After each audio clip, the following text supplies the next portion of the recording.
Berpandukan pengalaman sejarah, pelbagai usaha telah dijalankan melalui jalinan etnik untuk mencapai keamanan.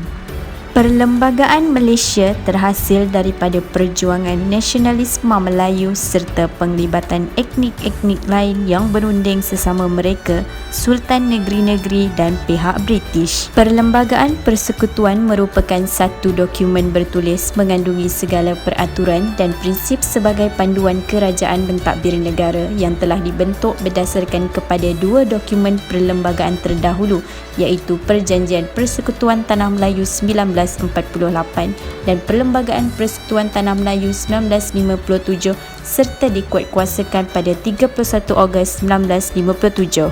Fungsi utama perlembagaan adalah mewujudkan satu bentuk pemerintahan yang adil, mengelakkan penyalahgunaan kuasa, mengawal pergerakan kerajaan dan rakyat, alat untuk menyelesaikan masalah serta mengekalkan keamanan negara.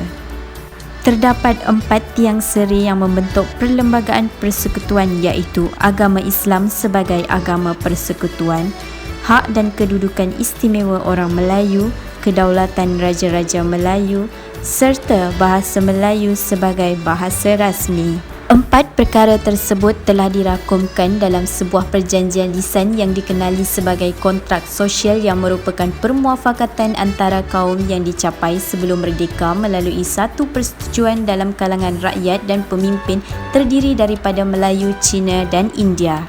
Secara mudahnya, kontrak sosial adalah satu istilah yang mewakili kesediaan orang Melayu memberi kewarganegaraan kepada bukan warga negara dengan syarat mematuhi keempat-empat tiang seri Perlembagaan Persekutuan.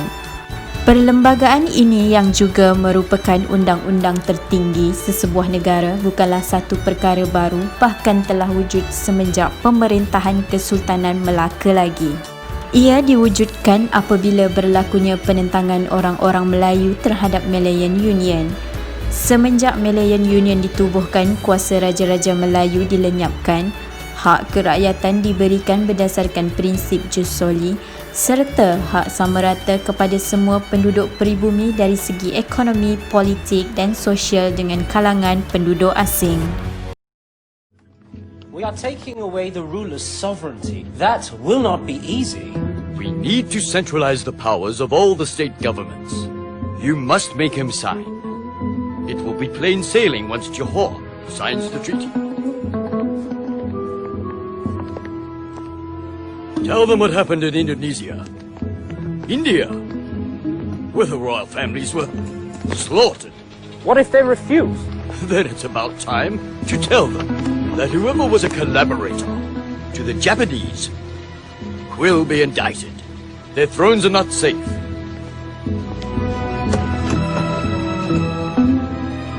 And don't let the councils near them. You are taking away the ruler's Sovereignty. Beta perlukan majlis penasihat. Tak masa. Tuanku mesti tanda tangan sebab Baginda King mahu semua raja-raja yang ada pada masa Jepun didakwa. Kita tak ada Cok Moho. Menteri besar tak ada. Tuanku, keadaan negeri ini sedang cemas. Askar 3 bintang masih mengganas. Kalau lambat, kita tak tahu apa jadi pada ekonomi dan kekayaan negara. Beta tidak bersetuju dengan rancangan ini.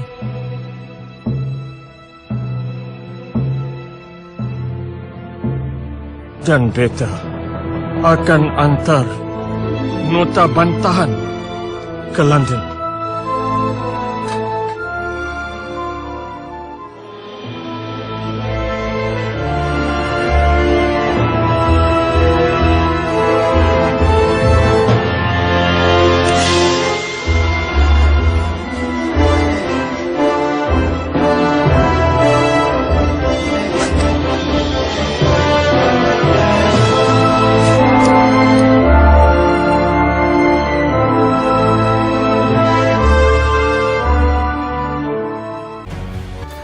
Ekoran daripada desakan orang-orang Melayu pada tahun 1948, Persekutuan Tanah Melayu mula diperkenalkan yang diketuai oleh sebuah kerajaan pusat yang berkuasa dalam semua perkara penting secara menyeluruh, tetapi pada masa yang sama mengekalkan autonomi negeri-negeri serta menghormati kedaulatan dan bidang kuasa raja-raja dalam hal ehwal Islam dan adat istiadat Melayu. Kemudian pada tahun 1949, sebuah jawatan kuasa hubungan antara kaum CLC yang terdiri daripada pelbagai kaum berusaha menyelesaikan sesetengah masalah perlembagaan politik dan ekonomi. Jawatan kuasa ini ditubuhkan bagi membincangkan pelbagai isu seperti kewarganegaraan dan kedudukan istimewa orang Melayu serta dasar-dasar pendidikan. Kerjasama antara kaum amatlah menyerlah melalui jawatan kuasa tersebut sehingga pada tahun 1955 sebuah pilihan raya persekutuan diadakan bagi mendapat tempat dalam Majlis Undangan Persekutuan. Setelah meraih kemenangan besar di dalam pilihan raya tersebut, maka sebuah suruhanjaya ditubuhkan pada tahun 1956 di mana ia bertujuan untuk menggubal Perlembagaan Persekutuan Tanah Melayu. Ini menjelaskan perlembagaan merupakan kontrak sosial dan perjanjian perdamaian yang amat diperlukan. Bagi mengkaji cadangan Suruhanjaya RIT, satu jawatan kuasa telah ditubuhkan yang terdiri daripada Parti Perikatan Raja-Raja Melayu dan Kolonial British. Draft Perlembagaan Persekutuan tersebut diterima dan diisytiharkan sebagai Perlembagaan Tanah Melayu pada 31 Ogos 1957. Perlembagaan Persekutuan sekali lagi diperbaharui apabila Singapura, Sabah dan Sarawak bergabung dengan Tanah Melayu lalu membentuk Malaysia pada 16 September 1963.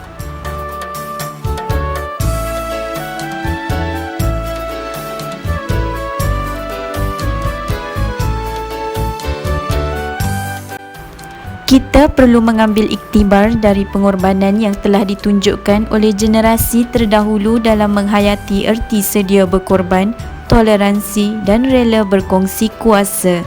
Permuafakatan sosial atau social contract ini perlu diterima oleh semua rakyat Malaysia tanpa perlu mempersoalkannya lagi. Melalui pembudayaan sikap ini, secara langsung ia dapat menghindarkan negara Malaysia daripada berada dalam keadaan tidak stabil yang boleh merosakkan perpaduan yang sudah sedia terjalin. Etos nasional iaitu nilai-nilai khas sesuatu bangsa menjadi asas utama dalam masyarakat yang bersifat pelbagai etnik, multibudaya dan multi-agama. Fungsi etos nasional dalam Perlembagaan Persekutuan adalah menyatukan semua negeri-negeri di Tanah Melayu serta kerjasama antara etnik melalui penubuhan jawatan kuasa antara kaum yang terdiri dari pelbagai etnik 1949.